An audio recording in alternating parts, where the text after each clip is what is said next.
أهلا ومرحبا بكم في قناة زاهد للأبراج. أهلا بك يا برج الجدي، كل عام وأنتم بخير. النهاردة هنتكلم عن قراءة طاقة مفتوحة بإذن الله من يوم 11 أبريل حتى يوم 30 مايو لعام 2024. القراءة دي هنوضح فيها الصعيد المهني والمال والعاطفة وباب العلاقات، وكمان هنتعرف على المتزوجين والمنفصلين والفرص الجميلة اللي أمامكم، لأن هي فترة جميلة جدا جدا جدا لأصحاب برج الجدي. القراءة دي قراءة عامة، يعني تنفع لرجال وسيدات برج الجدي، وكمان تنفع لجميع الأعمار. وفي نهاية الفيديو هتكلم عن الدراسة لأصحاب برج الجدي، طلبة والطالبات، وبالنجاح أولا. برج الجدي الفترة دي هي فترة جميلة جدا، وبكررها تاني. انت في عام 2024 ده عام النجاح المالي والمهني، وبكررها انا من اول فيديوهاتي اللي في شهر يناير وابريل وفبراير ومارس، قلت الكلام ده، ان الشهور اللي جاية دي كمان هي بداية صعودك المهني والمالي يا برج الجدي. هي سنة التعويضات عن السنين اللي فاتت، لأن بالفعل في مثلث فلكي يقلب الموازين لصالحك. فالتراب في إيدك هيبقى ذهب بالفعل. ممكن بالفعل عندك فرص ذهبية جدا جدا. في فلوس زي الرز، ستصبح ملياردير مش مليونير يا برج الجدي. هتودع الفقر الفترة اللي جاية دي. استبشر خيرا، وكل ما تتوقعه سوف تجده يا برج الجدي.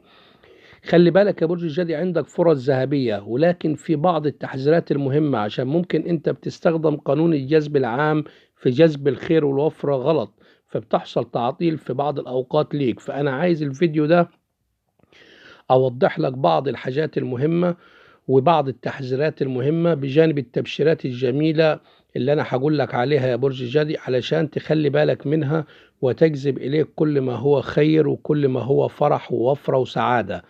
أولا أصحاب برج الجدي، أنا هتكلم عن الصعيد العاطفي. الصعيد العاطفي أنا عايز أقسمه لمتزوجين ومنفصلين وأرامل ومقبلين على الزواج. بالنسبة لأصحاب برج الجدي المقبلين على الزواج، بالفعل في زواج الفترة دي، وفي اختيار ليك متعدد، وفي عندك قدرة على الاختيار يا أصحاب برج الجدي، سواء أنت رجل أو امرأة. فعندكم فرص ذهبية لاختيار شريك الحياة المناسب، وما يريد قلبك وما يريد عقلك.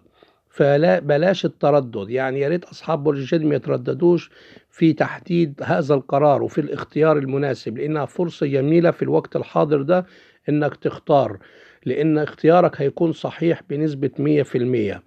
طيب بالنسبة كمان للأرامل والمنفصلين، إيه الظروف؟ هل في رجوع للحبيب بالنسبة للمنفصلين؟ في رجوع للحبيب بالنسبة للمنفصلين بنسبة 100%. وكمان في بدايات جديدة، حب جديد أو علاقة عاطفية حديثة للأرامل والمنفصلين. بكررها تاني، علاقة عاطفية حديثة. بس مشكلة أصحاب برج الجدي التردد الفترة دي، فبلاش التردد، بلاش الخوف، لأن التردد بيسبب ليك عدم اتخاذ القرار، فبتضيع منك الفرص. فبلاش يا أصحاب برج الجدي التردد، وبلاش الخوف، وبلاش القلق من المستقبل. فالنجاح حليفك، بكرر تاني، والسماء تبارك خطواتك. ونسبة الحظوظ عندك في هذه السنة نقول 100% أو نقول 1000% يا أصحاب برج الجدي. طيب بالنسبة متزوجين في مساحة مشتركة هتكون للتفاهم بينك وبين الحبيب، بس عايزين منكم مع بعض تكون في صراحة، في وضوح، في صدق. يعني بلاش اللف والدوران على بعض، لأن كل منكم بيعتمد على الآخر. فبلاش نخبي عن بعض حاجة علشان ما تسببش مشكلة. كمان المتزوجين لازم ولابد من أصحاب برج الجدي يبتعدوا عن الغضب وإنهاء الخلافات.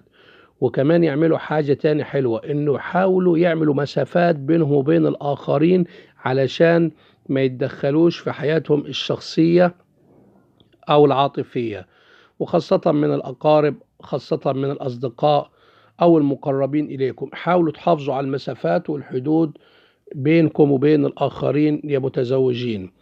وخلوا بينكم شعار الصدق والصراحة والوضوح، وما تسمعوش لأي طرف ثالث يحاول يتدخل بينكم علشان يبوظ العلاقة الحلوة اللي بينكم. انتوا بتحبوا بعض وما بتستغنوش عن بعض وبتخافوا على بعض رغم العند اللي بتعندوه مع بعض، لكن الحب الحقيقي موجود في قلوبكم وقلوب أبنائكم، فحافظوا على عائلتكم وأسرتكم الصغيرة، فبلاش تخلوا حد يتدخل في حياتكم الشخصية.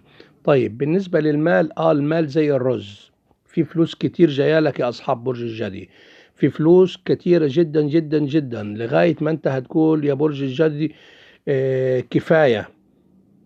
فخلي بالك يا برج الجدي، كل ما هتزود الشكر والرضا الفلوس بتزيد أكتر، كل ما بتهتم بأصحاب الحق والمقربين منك في العطاء هيزيد الفلوس عندك، كل ما هتهتم باللي ليك أو الناس الكبيرة سنا اللي يحتاجون منك الرعاية ويحتاجوا منك العطف المادي هيزيد عندك الفلوس يا أصحاب برج الجدي، لأن في عندك مشروعات جديدة، في عندك ترقية في العمل، في عندك فلوس قادمة إليك بكثرة، في عندك عمليات بيع وشراء، في عندك شراء أشياء جديدة غالية الثمن، ممكن أرض، بيت، عقار، شقة، هتشتري أشياء كثيرة يا برج الجدي الفترة دي.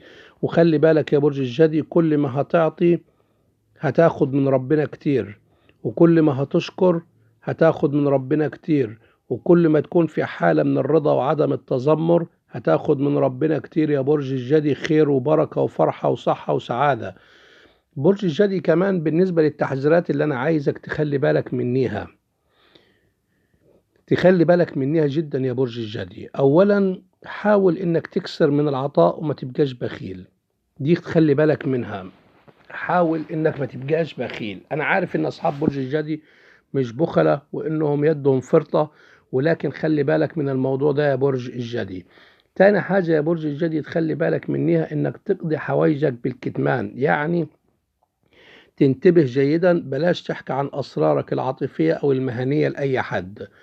ثالث شيء يا برج الجدي وتخلي بالك منه إنك تبعد عن الناس اللي بوشين، وتبعد عن الناس اللي بيصدروا لك طاقات سلبية وأفكار سلبية أو طاقة تعطيل. لازم تحصن نفسك يا برج الجدي، لأن الحساد حواليك كثيرون وربنا ينقذك من شر أفعالهم، فخلي بالك من الموضوع ده، لازم تحصن نفسك كويس.